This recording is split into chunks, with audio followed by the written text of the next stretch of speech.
Game after game, we try to challenge ourselves. For Detroit, we wanted to, first of all, to write a story that would be incredibly bending, which means the most non-linear story that we've ever created. And we wanted really the player to have the possibility to change the story, change his own journey. When you're writing at Quantic, you're writing for an interactive medium. You know, when you're working in television, you'll put a character in a difficult situation, and you as a writing team will argue about what would that character do. But ultimately, you have to decide what happens, and you just show the audience.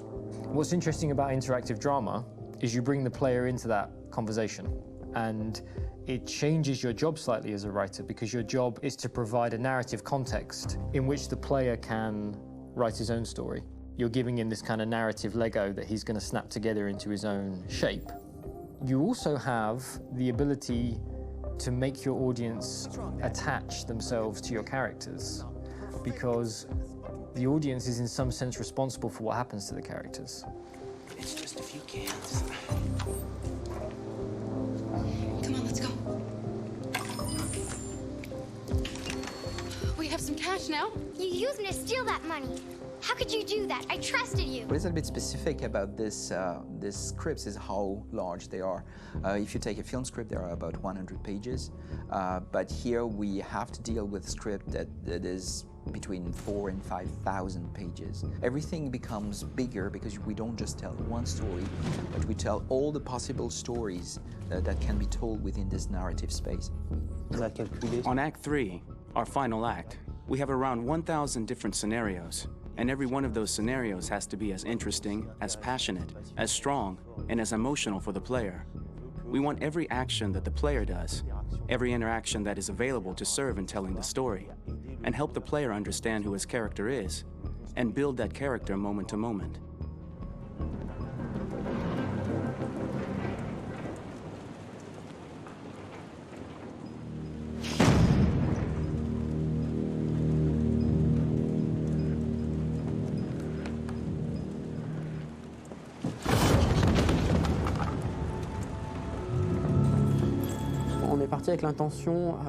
We started with the intention pretty early on that we would never lie to the player.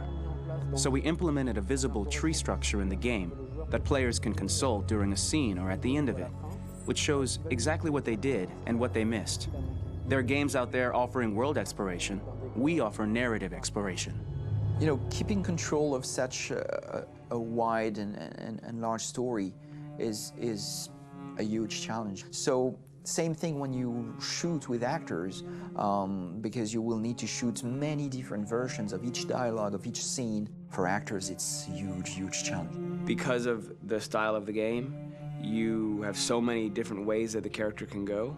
Every decision, it's what I call kind of choose your own adventure. Like every decision that the player makes, it's going to open up 40 more pages of material and experience that ties in, which means as a performer, you have to try to continue to make things feel real that the player might not ever see, but also that in performance, it's not always connected to a previous act. It's grueling, it's hard work, but it's a great team, and I enjoy doing it.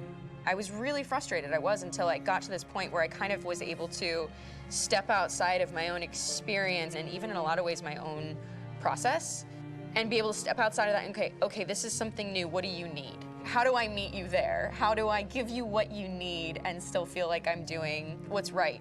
And once I did that, then all of a sudden it got really fun.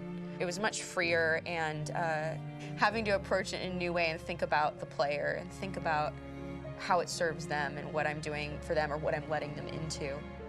It's really, I think, helped me grow in general. Remember, there's nothing on the left. That's all. So it's probably all there. And then make her come first, close. But I think you would go first to check that it's safe. Okay, sure.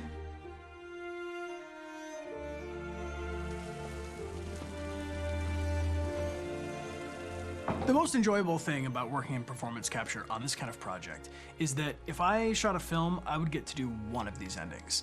I get to do so many different things as Connor.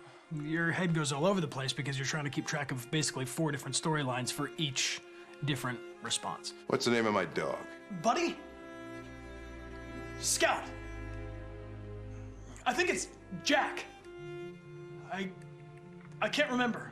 So I worked with physicality a lot because it was a good way to anchor myself in these different rings of the tree as the story grows out.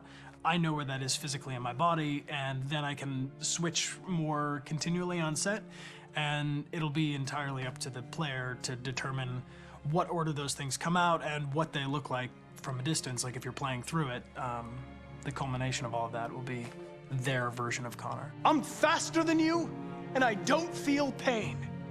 You don't stand a chance against me. Listen, asshole. If it was up to me, I'd throw the lot of you in a dumpster and light a match to it. Tourner les scènes d'action à... Shooting action scenes at Quantic Dream is a real challenge, because these are scenes where the storytelling has to continue. It's not an action scene just to have a dose of adrenaline. The stunts have huge consequences on the rest of the story. It's really a moment where we implicate the player and tell him that the choices he makes during an action scene will have a direct impact on the evolution of his story. Mon plus grand défi sur Détroit aurait... My biggest challenge on Detroit has been managing the large number of animations that we received from motion capture. Detroit features more than 37,000 animations, which is a huge amount to handle on a daily basis. Donc il faut prendre conscience que... You have to realize that the player, in his first playthrough, will miss certain scenes. This also means that we had to think of, conceive, and produce all the potential story paths. The characters' costumes, the places, day or night, the weather. Did the character get shot in the shoulder? Did he get injured? All this consistency forced us to produce a lot of graphic assets in order to, quite simply, allow the player to have true continuity throughout the story. Honestly, we were even surprised by the challenges that come with such a big tree structure. And we did our best to guarantee quality across all the game and make sure that whatever path you choose within this narrative space, you will have an equally good experience.